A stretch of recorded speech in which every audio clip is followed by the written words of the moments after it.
Hello cinema lovers, कैसे हो आप सभी। तो आज हम देखने वाले हैं फ्लैशबैक। तो कहानी की शुरुआत में लोगों को धरना करते हुए दिखाया जाता है, जहां सिर्फ महिलाएं धरना करने आई हुई हैं, क्योंकि सिद्धार्थ नाम का एक राइटर जिसने अपनी जिंदगी पर आधारित एक किताब पब्लिश की है जिसका नाम फ्लैशबैक है। और आज तक सिद्धार्थ ने अपनी जिंदगी में जो कुछ किया है सब कुछ उसने किताब में लिख दिया है। इसी किताब में दोस्तों एक लड़की के बारे में लिखा हुआ है जिसके साथ सिद्धार्थ ने गलत काम किया है, और बस इसी वजह से महिलाएं धरना कर रही हैं कि ऐसे राइटर की बुक पब्लिश कैसे हो गई। इसको तो जेल में होना चाहिए। सारी महिलाओं को जवाब चाहिए था उनके सवालों का।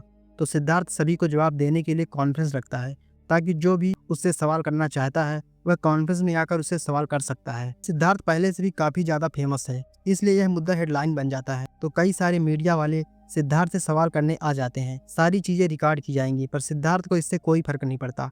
वो कॉन्फ्रेंस में आता है और सारे आए हुए लोगों से कहता है कि देखिए, मैं जानता हूँ जितने भी लोग यहाँ मुझसे सवाल करने आए हैं उनमें से ज्यादातर लोगों ने मेरी किताबों को पढ़ा भी नहीं होगा। बस लिखा हुआ सवाल जो उनको स्क्रिप्ट के तौर पर मिला है वही पूछने आ गए हैं। इसलिए मैं सबसे पहले मेरी किताब की पूरी कहानी, जो कि मेरी जिंदगी के ऊपर लिखी हुई है, खुद एक्सप्लेन करूंगा आप सभी को। फिर आप सोच समझ कर सवाल करना कि जो मैंने किया वह सही था या गलत। इसके बाद दोस्तों सिद्धार्थ अपनी कहानी शुरू कर देता है और हम सिद्धार्थ के बचपन में चले जाते हैं, जहाँ सभी उसको बड़े प्यार से सिद्धू कहकर बुलाया करते थे। तो हम भी छोटे सिद्धार्थ को सिद्धू कहेंगे। सिद्धू की बात करें तो उसको बाकी बच्चों की तरह स्कूल जाना बिल्कुल पसंद नहीं था। उसके पिता का काम एक जगह पे फिक्स नहीं था, उन्हें हर बार अलग अलग जगह पर जाना पड़ जाता था। इसलिए एक साल इस स्कूल में, दूसरे साल दूसरे स्कूल में। तो इस तरह सिद्धू की मजबूरी हो गई थी। इसी वजह से उसका कोई भी दोस्त नहीं बन रहा था और ना ही उसका मन लगता था स्कूल में। अब इस चीज से परेशान होकर उसके माता पिता को जबरदस्ती सिद्धू को स्कूल ले जाना पड़ता था। वहीं दोस्तों सिद्धू का बस चले तो वह कभी स्कूल ही ना जाए, ऐसी उसकी मेंटालिटी हो गई थी।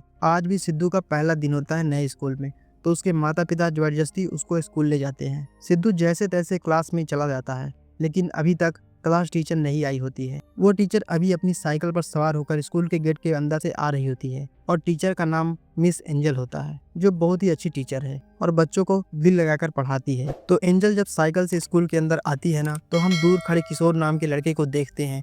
वह एंजल के आने का इंतजार कर रहा होता है, क्योंकि दोस्तों किशोर मिस एंजल को पसंद करता है। हालांकि वह भी एंजल से बहुत छोटा है, लेकिन तब भी वह एंजल के करीब आने की कोशिश करता है। अब एंजल को वह आते हुए देखता है और उसकी नज़र दोस्तों उन गलत जगहों पर भी जाती है। पर जब एंजल साइकिल पार करके स्कूल के अंदर जाती है, तो आप यकीन नहीं करोगे किशोर क्या करता है। वह एंजल के जाते ही जिस सीट पर वह बैठी थी ना, उसको बिल्कुल एकदम गलत तरीके से छूता है। उसको अपनी जुबान से टच करता है और इमेजिन करता है कि एंजल अभी इस सीट पर बैठी हुई है। मतलब बिल्कुल एकदम साइको टाइप का लड़का था ये। इसके बाद एंजल क्लास में आकर बच्चों को पढ़ाने लग जाती है, लेकिन सिद्धू बहुत ज्यादा डरा हुआ होता है कि कहीं यह टीचर गुस्से वाली ना निकल जाए और मुझे छोटी छोटी गलतियों पर डांटने न लगे। तो इसलिए डर के मारे वह पैंट में ही सुसु कर देता है। अब यह देखकर फिर क्या था, सारे बच्चे उसका मजाक उड़ाना शुरू कर देते हैं। पर एंजल उन सभी को शांत करवाती है और सिद्धू से कहती है, बेटा अगर टॉयलेट जाना हो तो बता दिया करो, आपको लेकर जाएंगे करवाने के लिए। तो सिद्धू भी कहता है कि टीचर आप मुझे मारोगी तो नहीं ना, मेरी गलती के लिए। तो एंजल उसको बड़े प्यार से समझाती है कि मैं मारूंगी क्यों तुम्हें, तुम तो बहुत ही प्यारे बच्चे हो। और आज एंजल की बातें सुनकर सिद्धू की टेंशन खत्म हो जाती है।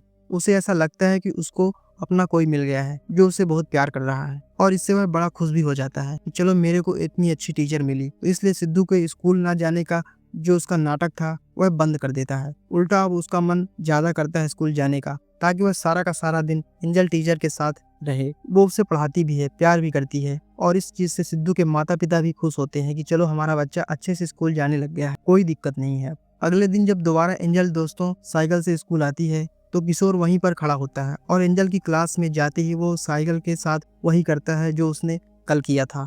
मतलब उसका यह डेली का हो चुका था। यह साइकिल वाली हरकतें उसका डेली का बिजनेस बन चुका था। लेकिन अब साइकिल से मन भरने के बाद उसको आगे भी तो बढ़ना था। तो इसी मौके की वह तलाश में होता है कि कैसे वह एंजल के करीब आ सके। तो उसको पता चलता है कि एंजल सिद्धू से बहुत ज्यादा प्यार करती है, तो शायद सिद्धू को एंजल का एड्रेस भी पता होगा। इसलिए वह क्या करता है, सिद्धू से दोस्ती करने लगता है और सारी क्लास के बच्चों से कहता है कि यह सिद्धू मेरे छोटे भाई की तरह है, अगर किसी ने उस पर आंख उठाने की कोशिश की तो मुझसे बुरा कोई नहीं होगा। और इसलिए बच्चे सिद्धू को परेशान करना बंद कर देते हैं, और इससे क्या होता है कि सिद्धू और किशोर में बहुत अच्छी दोस्ती हो जाती है। तो दोस्तों छुट्टी होने के बाद सिद्धू की जो माँ है ना, वो एंजल टीचर से कहती है कि देखिए आपका बहुत बहुत शुक्रिया, आपकी वजह से मेरा बच्चा सुधर रहा है, वो आपके साथ पढ़ना चाहता है, तो क्या आप उसको ट्यूशन पढ़ा सकती हैं। एंजल कहती है मैं ट्यूशन नहीं लेती, इसलिए माफ़ करना। पर सिद्धू तो जिद पे आ जाता है, टीचर प्लीज़ प्लीज़ मुझे ट्यूशन दीजिए ना, मुझे आपसे ही पढ़ना है। और इसलिए दोस्तों वह सिर्फ सिद्धू को ट्यूशन देने के लिए मान जाती है। अब दोनों का घर करीब में होता है तो एंजल अपनी साइकिल पर सवार होकर सिद्धू के साथ स्कूल से घर जाती, जहाँ सिद्धू पीछे से बिल्कुल टाइट करके एंजल को पकड़ा होता है। और इस चीज से किशोर को बहुत जलन होती है कि काश ऐसा मौका मुझे मिलता तो कितना अच्छा होता। और फिर सिद्धू को बातों में बहलाकर किशोर उससे एंजल के एड्रेस निकलवा लेता है। और संडे को जब स्कूल की छुट्टी होती है तो दोस्तों वह सुबह सुबह ही एंजल के घर के पास पहुंचकर चुपके से उस पर नजर रखना शुरू कर देता है, जहां एंजल गार्डन में अपने कपड़े सुखा रही होती है। और वह जैसे ही अपने इनर वियर सुखाने जाती है, उसको देखकर किशोर की धड़कनें बढ़ जाती हैं।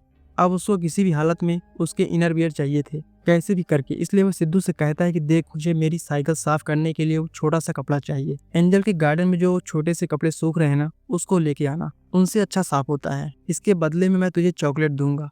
अब बेचारा सिद्धू तो बच्चा था दोस्तों, तो ट्यूशन खत्म करके जैसे वह घर जा रहा था, उसको किशोर की बात याद आ जाती है। यहाँ उसने वो इनर वियर लाने के लिए कहा था। मतलब वह छोटा कपड़ा बैग में डाल लेता है और फिर वह किशोर को लाकर दे देता है। किशोर उसको हासिल करके अपनी खुशी बयान नहीं कर पा रहा था। अब तो किशोर का फिर से डेली का हो चुका था। जब भी एंजल कोई नए इनर वियर सुखाने जाती, सिद्धू के जरिए वो उसको चुरा लेता। लेकिन तब एंजल को डाउट होने लग गया। उसको लगता शायद घर में काम करने वाली चुरा रही है, जिससे सिद्धू डर जाता है कि कहीं मैं फंस ना जाऊं। वह किशोर से कहता है कि भाई, मुझसे ये गंदे काम नहीं होंगे, अब टीचर को पता चला हो तो मारेगी मुझे। पर किशोर कहता है कि सूखने रखा हुआ चुराएगा तो पता चलेगा ही ना। एक काम कर, तू बाथरूम में जाकर बिना धुला हुआ लेके आना, किसी को पता नहीं चलेगा। और बेचारा सिद्धू किशोर के कहने पर यह काम भी कर देता है। अब ऐसे ही एक दिन किशोर एंजल का पीछा कर रहा होता है, तो एंजल उससे कहती है, किशोर मेरा पीछा क्यों कर रहे हो, क्या हो गया है? तो किशोर कहता है कि टीचर प्लीज मुझे भी ट्यूशन दीजिए ना, मैं आपसे पढ़ना चाहता हूँ। तो एंजल कहती है कि मैं तो छोटे बच्चों को पढ़ाती हूँ, तुम अपनी क्लास टीचर से ट्यूशन लो ना। लेकिन किशोर वहीं घुटने पर बैठकर गिड़गिड़ाने लगता है, इसलिए एंजल उसको भी अपने ट्यूशन में रख लेती है। और फिर क्या था दोस्तों, किशोर डेली एंजल के घर आता जाता ट्यूशन के लिए, लेकिन सारा का सारा टाइम वो एंजल को बस अलग अलग निगाहों से घूरता। और हद तो तब हो जाती है जब एक दिन उसको एंजल पैरों की वैक्सिंग करते हुए दिखाई देती है, जहाँ एंजल के आधे से ज्यादा पैर खुले होते हैं। और यह देखकर किशोर खुद को रोक नहीं पाता और वह सीधे एंजल के कमरे में आकर दरवाजा लॉक कर देता है और वैक्सिंग क्रीम एंजल के पैरों में लगाने लग जाता है, जहाँ वह हाथों को और ऊपर की ओर करते जा रहा होता है। अब यह देखकर एंजल भी हैरान हो गई थी कि आखिर यह किशोर कर क्या रहा है। वो उस टाइम कुछ कहती तो नहीं, पर उसको ट्यूशन से निकाल देती है, क्योंकि वह समझ चुकी थी किशोर की इंटेंशन को। लेकिन यह हरकत करके दोस्तों किशोर तुरंत घर जाता है और फिर वही एंजल के इनर वियर के साथ इमेजिनेशन करने लगता है। पर तभी दोस्तों उसकी माँ कमरे में आ जाती है, इसलिए किशोर जल्दी से अपना सामान पैक करके वहां से चला जाता है। लेकिन अब उसकी माँ कमरे में किसी लड़की का इनरवियर देखकर बेचारे किशोर के पिता की धुलाई कर देती है कि तुम्हारे पास दूसरी लड़कियों के अंडरवियर कहाँ से आए, तुम मुझे चीट कर रहे हो क्या? और बेचारे अंकल फंस जाते हैं किशोर के चक्कर में। अगले दिन एंजल अपने बॉयफ्रेंड के साथ स्कूल आती है। उसको पता था कि किशोर उसको देख रहा होगा, तो बॉयफ्रेंड होने का पता चलने के बाद क्या पता किशोर अपनी हरकतों से पीछे हट जाएगा। यह उम्मीद के साथ एंजल अपने बॉयफ्रेंड को लेके आती है, क्योंकि वह बस किशोर को ऑकवर्ड फील कराना चाहती थी, सीधे सीधे उसको मना कर। पर वो किशोर को इन सारी चीज़ों से बाहर निकालना चाह रही थी कि यह गंदी संगत से बाहर चला जाए। लेकिन जब किशोर यह चीज़ें देखता है तो उसे बड़ा बुरा लग जाता है कि मेरे तो सपने टूट गए, यह दूसरा आदमी आ गया मुझसे एंजल को छीनने के लिए। इसलिए वह सारा का सारा टाइम टेंशन में बैठा होता है कि अब मैं क्या करूं। अब फाइनल एग्जाम्स पूरे हो चुके थे और सिद्धू का यह साल भी पूरा हो जाता है। लेकिन तब आती है एक बुरी खबर, सिद्धू के पिता का ट्रांसफर हो गया। इसका मतलब सिद्धू को यह स्कूल भी छोड़ना पड़ेगा। वह स्कूल नहीं छोड़ना चाहता था, क्योंकि एंजल जैसी टीचर उसको कहाँ मिलेगी। लेकिन तब एंजल उसको समझाती है कि बेटा, तुम्हें मुझसे भी अच्छी टीचर मिलेगी, अच्छे से पढ़ाई करना तुम। सिद्धू के माता पिता उसका एडमिशन दूसरे स्कूल में करवा तो देते हैं, लेकिन वहाँ का टीचर बड़े गुस्से वाला होता है। इसलिए सिद्धू सारा का सारा टाइम टेंशन में ही रहने लग जाता है। उसको एंजल टीचर की बड़ी याद आती है। टेंशन के मारे वह बीमार हो चुका था, इसलिए उसके माता पिता फैसला करते हैं कि वह उसी एंजल टीचर वाली स्कूल के हॉस्टल में उसका एडमिशन करवा देंगे। एंजल के साथ रहकर हॉस्टल में वह खुश रहेगा। इस चीज से सिद्धू को आपत्ति तो नहीं थी और वह खुशी खुशी हॉस्टल में एडमिशन करवाने जा रहा होता है। पर किस्मत को कुछ और ही मंजूर था दोस्तों। यहाँ पर रास्ते में गाड़ी का एक्सीडेंट हो जाता है, जिसमें सिद्धू के माता पिता मौके पर मर जाते हैं, पर किस्मत से उसकी जान बच जाती है। लेकिन अब बेचारा वो अनाथ हो चुका था, उसका कोई रिश्तेदार भी नहीं था जिसके पास वह जा सके। इसलिए मजबूरन उसको सड़क पर ही भटकना पड़ जाता है। कहीं से खाना मांगता तो भिखारी समझकर उसको भगा देते, पर तब एक बंदे की नजर उस पर पड़ जाती है। वो सिद्धू को अपने साथ काम करवाने लेके जाता है, जहाँ वह सिद्धू को रहने की जगह भी देता है। अब सिद्धू को रहने की जगह और खाना मिल रहा था, बस इतना काफी था उसके लिए। और उसका काम था दोस्तों कोठे में मौजूद लोगों को चाय पानी पिलाना। जी हाँ दोस्तों, वो आदमी सिद्धू को कोठे पे लेके आ गया था, क्योंकि वह इसी कोठे में काम करता है और उसके गुंडे लड़कियों को अपहरण करके उन्हें कोठे में बिठा देते हैं। तो अब ऐसी जगह पर सिद्धू आ चुका था, लेकिन उसकी उम्र इतनी नहीं थी कि वह समझ सके कि यहाँ पे क्या चल रहा है, इसलिए वह वहीं पर काम करना शुरू कर देता है। पैसे तो थे नहीं, इसलिए स्कूल भी बंद हो चुका था। अगले सीन में कोठे वाले एक लड़की को पकड़ कर लाते हैं, क्योंकि यहाँ इनका तरीका ही ऐसा ही होता है दोस्तों। किसी भी अकेली लड़की को देखा, उसका अपहरण कर लिया और इस नरक में हमेशा हमेशा के लिए डाल दिया उस बेचारी को। ना तो पुलिस कुछ करती थी और ना ही सरकार, क्योंकि यह कोठा एक एमएलए का था दोस्तों, और वही इसको चलाता था। फिर कौन ही मदद करेगा इन लड़कियों की। और जब वो नई लड़की आती है ना, सिद्धू उस लड़की को पानी वगैरह देता है, लेकिन वो यह देखकर हैरान हो जाता है यह लड़की कोई और नहीं बल्कि उसकी एंजल टीचर है। दोस्तों सिद्धू को तो यह समझ आता नहीं कि टीचर इतनी बड़ी मुसीबत में पड़ चुकी है। वो तो बस एंजल को यहाँ देखकर बड़ा खुश हो जाता है कि टीचर आप मेरे लिए यहाँ पर आ गई हैं, मैं तो बहुत खुश हूँ आपको देखकर। और इस नर्क में दोस्तों सिद्धू ही था जिसको एंजल जानती थी, इसलिए वह रोते रोते उसको गले लगाकर कहती है, सिद्धू मैं तुम्हारे लिए यहाँ पर आई हूँ। और अपना गम वह सिद्धू के सामने मुस्कुराते हुए छिपाने की कोशिश कर रही होती है। बैठे बैठे रात गुजर जाती है, लेकिन एंजल को नींद नहीं आती। वह सुबह जब खिड़की से बाहर देखती है तो वहाँ पर एक पुलिस वाला मौजूद होता है। वह उसको आवाज़ लगाती है, इशारा करके उसका ध्यान अपनी तरफ करती है कि वह मुझे देख ले, लेकिन पुलिस वाला उस पर ध्यान न देकर चला जाता है वहाँ से। ध्यान देता भी तो कुछ कर नहीं पाता, क्योंकि वह पुलिस वाला भी इन्हीं बदमाशों से मिला हुआ है। दोस्तों एंजल की सारी उम्मीदें टूट चुकी थी। 2 दिन तक रहने के बाद वह बदमाश लोग अब एंजल के लिए भी कस्टमर लेकर आना शुरू कर देते हैं। सबसे अच्छी एंजल ही दिखती थी, तो सबसे ज़्यादा पैसे उसके लिए चार्ज होते थे और सबसे ज़्यादा कस्टमर्स उसके पास ही भेजे जाते थे। हर बार एंजल बेहोश हो जाया करती।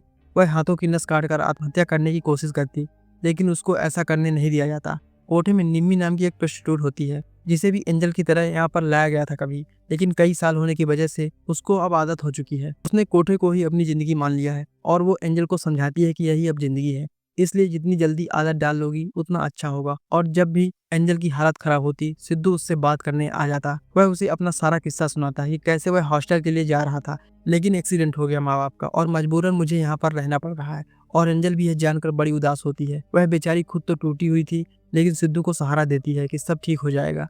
अब अगले सीन में सारी लड़कियां आपस में खाना खा रही होती हैं। तब एंजल को एक न्यूज़पेपर का टुकड़ा मिलता है, जिसमें एक आदमी की शादी के बारे में लिखा था, और यह वही एंजल का बॉयफ्रेंड था। जिसके बाद हमें पता चलता है कि एंजल और उसका बॉयफ्रेंड दोनों घर वालों से छुपकर शादी करना चाहते थे।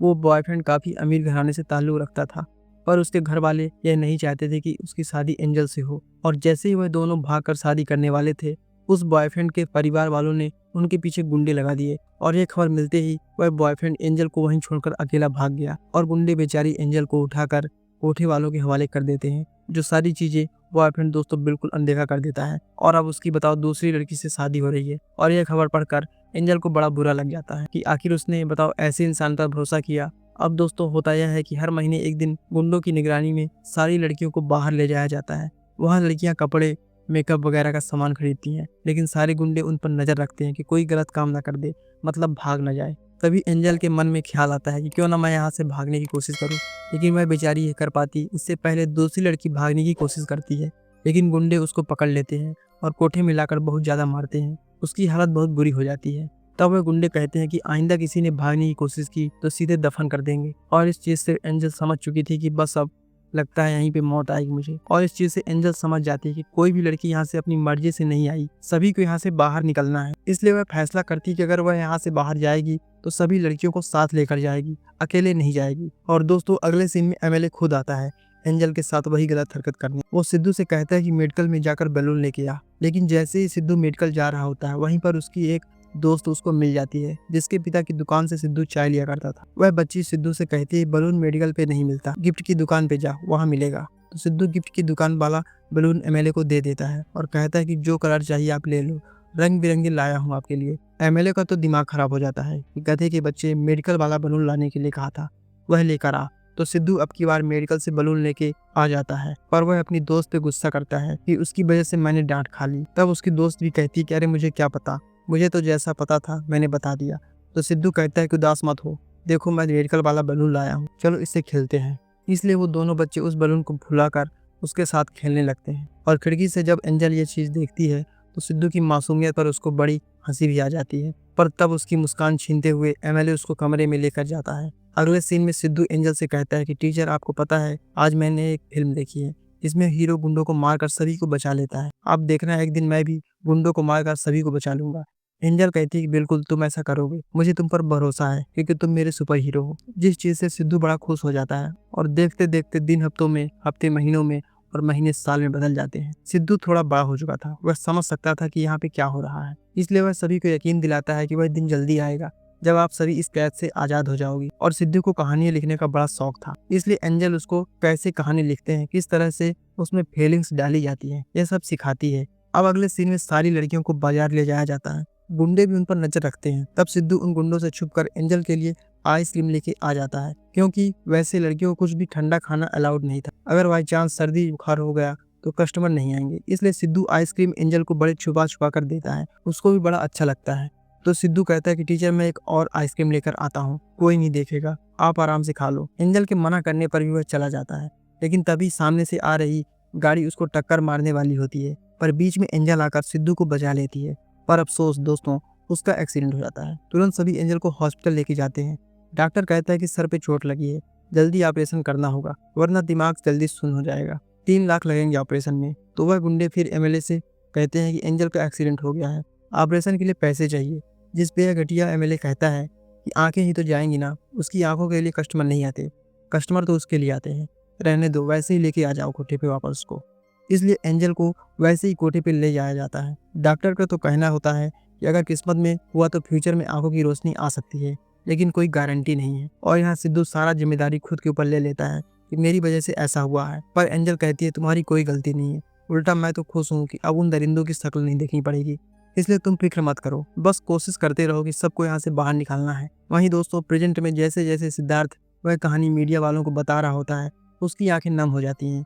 जो लोग उससे सवाल पूछने के लिए आए थे वह भी बिल्कुल शांत होकर सिद्धार्थ की बातों को सुन रहे होते हैं, इमोशनल होते हुए। और फिर सिद्धार्थ भी अपनी कहानी शुरू करता है आगे। अब हम दोबारा से पास्ट का सीन देखते हैं। जब सिद्धू एक कमरा साफ करने आता है तब उसको टेबल पर रखा हुआ एक लड़की का इनरवियर दिखाई देता है, और पता नहीं उसको देखकर उसके मन में भी कुछ कुछ हो जाता है। दोस्तों उसे अब समझ आ जाता है कि किशोर क्यों एंजल के अंडरवियर मांगा करता था। तो वो लड़की जैसे ही नहाकर बाहर आती है और अपने कपड़े पहन रही होती है तो सिद्धू बेड के नीचे से उसको देखने लग जाता है, क्योंकि सिद्धू अब इतना बड़ा हो चुका था दोस्तों कि उसको इन सब चीजों का मतलब समझ आ गया था। पर जब गुंडों को इसके बारे में पता चलता है तो वह उससे कहते हैं कि छोटू बड़ा हो चुका है, जाओ जो लड़की चाहिए उसके साथ मजे कर लो, डिस्काउंट है तेरे लिए, सबको 5,000 देना पड़ता है, तू 4,000 देगा तो चलेगा। सिद्धू शुरुआत में तो मना करता है, लेकिन अब उसके मन में भी दोस्तों वो भावनाएं आ जाती हैं, क्योंकि अभी जिस एज में वह था यह सारी चीजें कंट्रोल करना उसके लिए काफी मुश्किल था, और वह भी ऐसे माहौल में। इसलिए सिद्धू भी भावनाओं में बहकर कोठे में आए हुए कस्टमर के बटुए से पैसे चुराता है,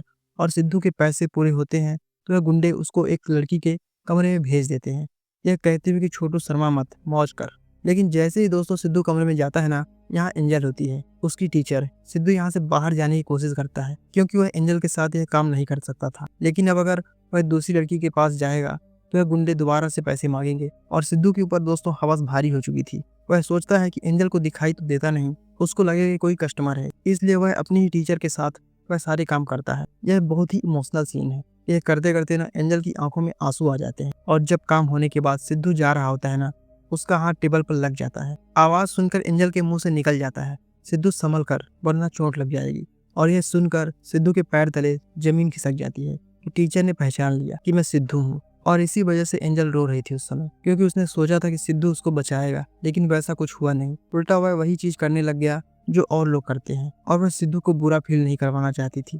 तो वह कहती है कि तुम्हारी इस एज में खुद को कंट्रोल करना मुश्किल होता है, तुम गलत मत समझना, तुम आज भी मेरे लिए सुपर हीरो हो, और मुझे अभी भी उम्मीद है कि तुम मुझे यहाँ से बाहर निकालोगे। लेकिन सिद्धू तो कब का कमरा छोड़कर भाग चुका था, उसने यह बातें सुनी ही नहीं थी। वह कमरा ही नहीं, पूरा कोठा हमेशा के लिए छोड़कर चला जाता है, और गिल्ट बर्दाश्त ही नहीं कर पाता कि उससे क्या पाप हो गया है, कैसे माफ करेगा खुद को। और दोस्तों यही वह बात थी जिसे सिद्धार्थ ने अपनी किताब में लिखा हुआ था, और यही चीज पढ़कर महिलाएं धरना कर रही थी।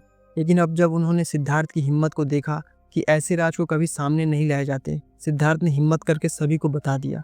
सिद्धार्थ का जो भी गिल्ट था लोगों को बताने की वजह से वह कम हो जाता है। वह अब खुद भी थोड़ा अच्छा महसूस कर रहा था। इसके बाद हम एंजल को देखते हैं, वह अब बूढ़ी हो चुकी है। वह वही सिद्धार्थ की किताब पढ़ रही होती है दोस्तों। हाँ, क्योंकि डॉक्टर ने कहा था ना कि बहुत टाइम के बाद रोशनी आ सकती है वापस आंखों की, तो वह आ चुकी थी। साथ ही वह उस नरक से भी आजाद है। उसने न सिर्फ खुद को उस नरक से बाहर निकाला बल्कि सभी को आजाद किया।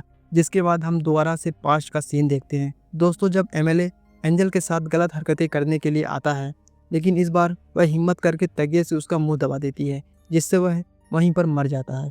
और यह खबर मीडिया में छा जाती है कि एमएलए हार्ट अटैक से मर गया। लेकिन जब एमएलए की पत्नी को पता चलता है कि वह कोठे में मरा है, तो वह बिल्कुल हैरान है, क्योंकि कोठे के बारे में उसको कुछ भी नहीं पता था। तो एंजल उसे कहती है कि मैं सबको बता दूंगी कि एमएलए हमारे साथ क्या क्या करता था, और उम्मीद तो यह है कि आप यह बातें दुनिया के सामने आते हुए नहीं देखना चाहोगी। तो आप एक काम करो, सारी लड़कियों को आज़ाद करो और इतने पैसे देने होंगे उनको जिससे हम सभी अपनी पूरी जिंदगी अच्छे से गुजार सकें। एमएलए की पत्नी बहुत ही अच्छी थी, इसलिए वह एंजल के साथ सारी लड़कियों को आज़ाद कर देती है और सभी को पैसे भी देती है। और बेचारी एंजल ने हमेशा सोचा था कि सिद्धू उसको बचाएगा, लेकिन जब उसकी उम्मीद टूटी तो उसने खुद हिम्मत करके यहाँ से बाहर निकलने की कोशिश की। और न सिर्फ खुद को बाहर निकाला, बल्कि सारी लड़कियों को बाहर निकाला। वह लड़कियां भी कहती हैं कि हमें तो लगता था कि सिद्धू हमें बचाएगा, लेकिन हमें तो तुमने बचाया। और तब एंजल इमोशन से भरी स्माइल देकर कहती है कि अब सिद्धू बच्चा नहीं रहा, बड़ा हो चुका है। यहाँ पर एंजल को सिद्धू की हरकतों से बहुत ही बुरा लगा है, लेकिन फिर भी उसने उसे माफ कर दिया। दोस्तों, यह इस मूवी की कहानी आपको कैसी लगी कमेंट करके बताइए। Thanks for watching. मिलते हैं आपसे अगली वीडियो में, तब तक देखते रहिए द सिनेमा सर्कल।